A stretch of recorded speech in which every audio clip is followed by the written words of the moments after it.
What is going on, everyone? The first day of winter is right around the corner, and depending on where you live, you might already have some snow on the ground. So I'm going to share 8 tips with you that will hopefully help you be a little bit safer on the road and help keep your car looking and working well. I'll be throwing in some bonus tips throughout, so watch the video all the way through so you don't miss anything. Everything mentioned in this video will be listed and linked in the description below, so go check those out after the video.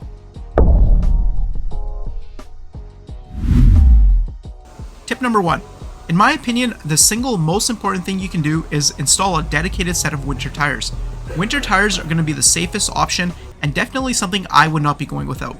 If your winters are relatively mild, a set of all-weather tires will be fine, but nothing beats a set of actual winter tires.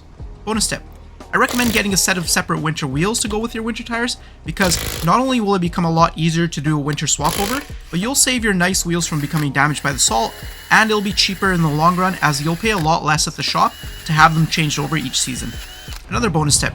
If you're doing the job yourself, clean the corrosion off of the surfaces that the wheel will attach to and add a coat of anti-seize to help prevent future corrosion and help keep your wheels from getting stuck the next time you do your changeover. Just make sure you don't get it on the wheel studs. Also, now might be a good time to get your wheels rebalanced before throwing them on. Finally, always make sure you torque your wheels to spec using a torque wrench. If you need your particular vehicle's torque specs, just comment the year, make, and model below. I do have all data, so I will try to help you out with that as well. Tip number 2. The next thing on my list here is to make sure all your maintenance items are up to date. This includes getting your oil change if needed, checking your antifreeze cooling condition, and making sure your battery is in good working order. The last thing you want is to realize your battery is too weak to start your car when it's freezing cold outside.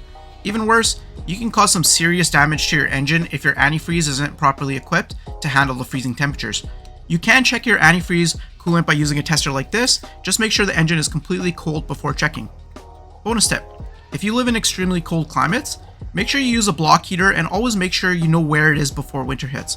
A block heater will warm up your engine oil before you start your car, which makes the oil flow a lot better so you can reach the critical components within your engine a lot quicker.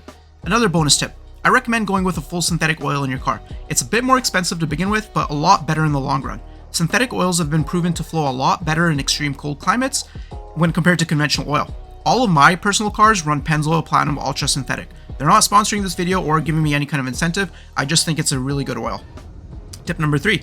Make sure you always have at least half a tank of fuel in your car at all times in the winter. Fuel adds weight, which helps with improving overall traction so your wheels won't slip as much. Not only that, but if you ever get stuck in a traffic jam, you don't want to risk running out of fuel. You can find yourself stranded for hours at a time in a car that you can't even start up to stay warm. So instead of risking it, be smart and fuel up. Quick little bonus tip here. If your car has this little arrow by the fuel gauge, this indicates what side of your car the fuel door is on. Another quick little bonus tip. Stop fueling as soon as the pump clicks for the first time. Overfilling your car can damage your car's evap system and cause a check engine light to come on, so just avoid that. Tip number 4. Driving in the winter can be tough as it is. The last thing you want is not being able to see properly, especially when it's dark outside and the weather's not great to begin with. To help winter driving visibility, I recommend you replace your wiper blades, add some winter washer fluid, and clean your windows with a hydrophobic glass cleaner. Doing all of this will ensure that you have the best visibility possible out of your windshield. A quick little bonus tip here. Get something like this Rain-X anti-fog coating for your interior glass as well. It'll help prevent your windows from fogging up. Another bonus tip. If your headlights have turned yellow or cloudy like this will reduce the amount of light that comes out of your headlights, which ultimately will make it harder to see at nighttime. I recommend using a headlight restoration kit to get them fixed right up. One of the best ones I found is this Cerakote Headlight Restoration Kit from carzilla.ca. I made a video all about it, which I'll link in the description, so you can go check that out after. Tip number 5. This is a car detailing channel, so of course I have to put in something that has to do with your car's paint. Now, cars are the second biggest expense for most people after a house, so you want to make sure your car is looking good all year long. The brine solution and the salt that's applied on the streets can wreak havoc on your car's paintwork. To help protect your car's paint, I recommend applying some sort of paint protection. You can use a paint sealant, a car wax, or a full-blown ceramic coating like you see here. All of these products will help keep your car's paint looking good for a very, very long time, so you keep getting that same warm, fuzzy feeling that you had when you first bought your car. If you live in the Rust Belt, I recommend getting some rust proofing done on your car's undercarriage, or do it yourself by using a product like fluid film if you're comfortable getting underneath your car. Tip number 6. Now this one is going to vary quite a bit depending on where you need to travel to, but at the very minimum, I recommend a set of jumper cables, a snow brush, and a spare pair of boots and socks. Nothing is worse than driving home in a wet and cold pair of shoes. If you're traveling far and in remote areas, you might want to carry a first aid kit, some food and water, and some survival gear just in case. If you're traveling just around the city and doing short trips, you might not think that any of this is necessary, but let me tell you a story. In the winter of 2022, we were hit with a snowstorm here in the lower mainland of British Columbia, Canada, and people were not prepared, and neither were the municipalities. This resulted in people being stuck in their cars for upwards of 12 hours with nowhere to go and no supplies. I'll link an article in the description if you want to go read more about that story. Another bonus tip. A battery booster like this Noco is much better in my opinion than jumper cables. It can start your car, it can charge your phone, and it can be used as an emergency light. I've had this one for over 2 years now, and I've had no issues with it. It was well worth the money. I will link this exact one in the description, but make sure you get one that has enough power to start your particular vehicle. The one I have will boost a vehicle all the way up to around 1500 Hemi without a problem, just for reference. Tip number 7.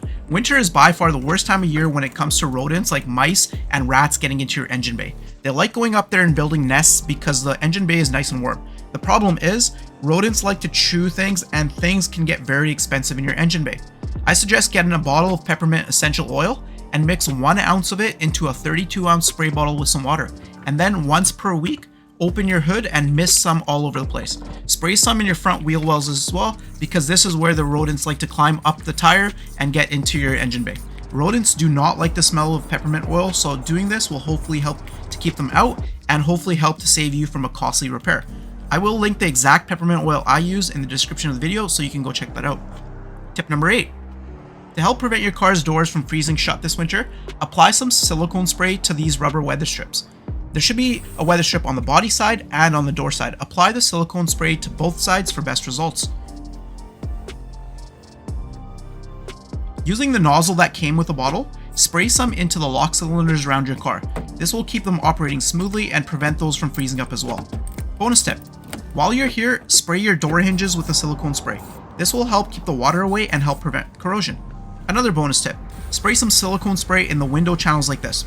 Just make sure you wipe away all the excess, and then this will keep your windows operating smoothly and put a lot less strain on your window motor. Another bonus tip. You can use the silicone spray in the locks to your house just like you did with the car.